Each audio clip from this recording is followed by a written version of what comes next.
এখানে প্রোগ্রাম করছে, এবিপিপির লোকরা প্রোগ্রাম করছে, এখানে তো পুলিশ নেই। এখানে কেন পুলিশ? এইগুলি চলবে না, বলে দিলাম। বিপ্লবদের শুধরিয়ে নিন, রাজ্যে কিন্তু আন্দোলন করব। আমরা কিন্তু ভয় পাই না।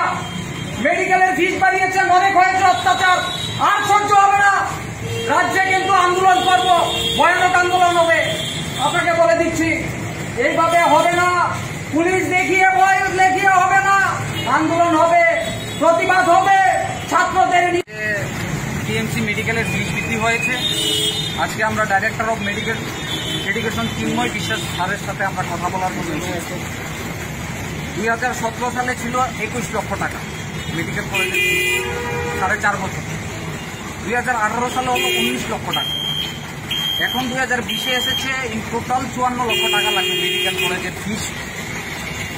আজকে যারা গরিব মেহনতি ছাত্ররা আছে, যাদের কৃষক শ্রমিক খেটে খাওয়া মেহনতি মানুষ, যত চায় যে আমার ছেলে যাতে ডাক্তারি পড়ে, আজকে এই বিষয়ে এত ফিস বৃদ্ধির প্রতিবাদে আজকে আমরা এখানে এসেছি স্যারের সাথে কথা বলার জন্য। আমরা একটা মেমোরেন্ডাম সাবমিট করতে এসেছি।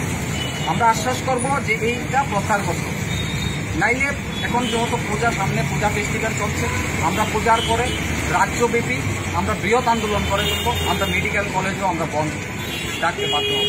আমরা ঘেরাও করবো, যেহেতু সামনে পূজা ফেস্টিভ্যাল।